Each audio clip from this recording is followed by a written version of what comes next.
nangyari sa'yo? Ang ganito ka. Ako, Ano mo? sir. Bakit na ako? Kailan ka nadali? Bali, mag 3 weeks na po. 20... Ay, hindi. March, 21 pa yata. Sa basketball, anong ginawa sa'yo? Nasahod ka? Naputuod? Ano? Hindi ko po. Tapos pag-ribbon ko po. Tapos pagbagsak ko po. May natapakan po. Tapos yung ito ko po. Pumasok niya. Tapos yung katawan ko. Gumanon. Opo. Napilipit. Sige, higa ka. Pagka ganyan, 2 weeks, 3 weeks, normal pa yan, namamaga. Normal pa yan. Kaya ngayon, siyempre hindi pa naman na-adjust. Talagang magdudusa ka muna na hindi mo maidiin. Kaya nga po. Katulad mo, tingnan mo, hindi nakasayad o. O, tingnan mo to. O.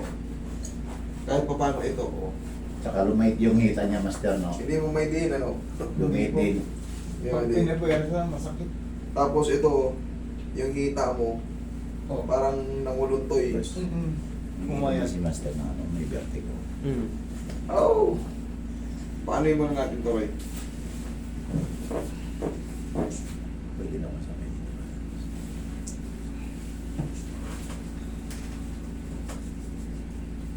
Takot na rin po ako kasi ito rin po, una basketball din. May fracture. Kain ng tayo. Dalawa. Bukod. Opo. Pero yan naman, yung mga ganyan, kailangan talaga ipa-opera nyo para makalaro kayo ulit. Huwag kayong matakot sa opera pag sa mga kamay-kamay lang.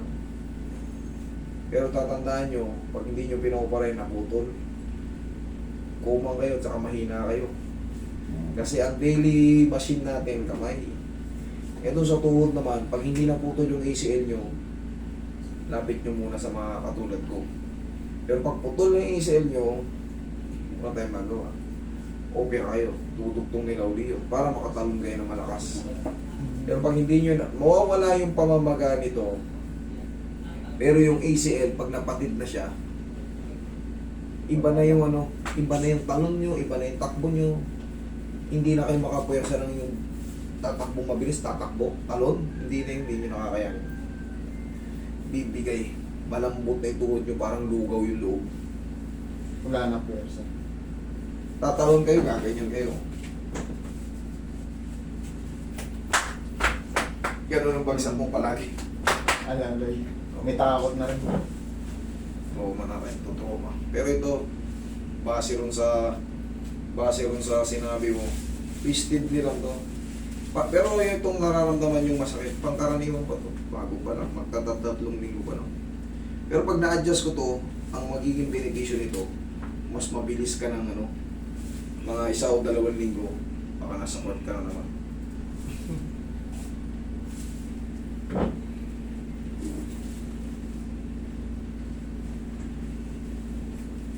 Hindi niya mo may diretso. Relax lang.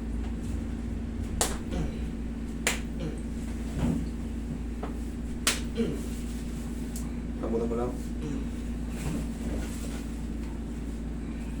Lambutan mo lang. Yan.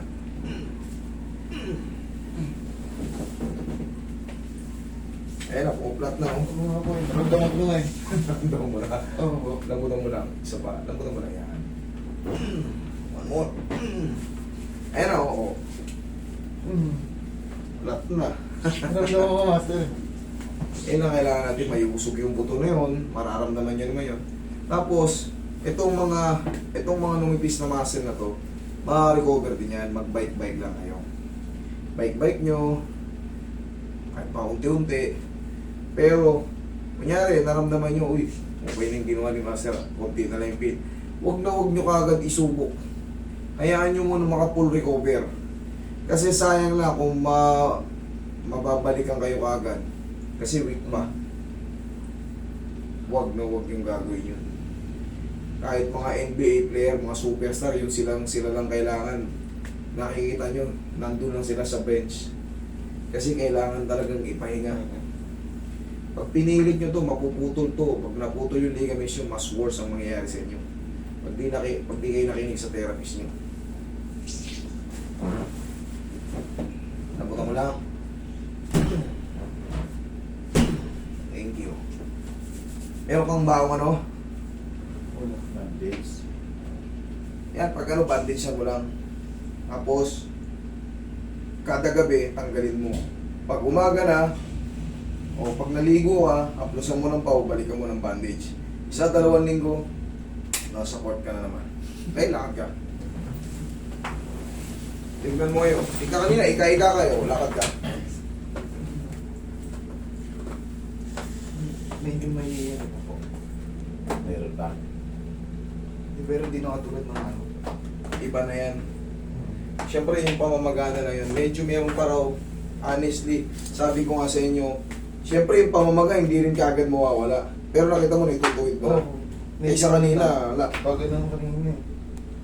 Yan, tanggal na yung kalsuron, naibalik na yun. Eh nga, 2 weeks. Work. Okay? Sige, thank you.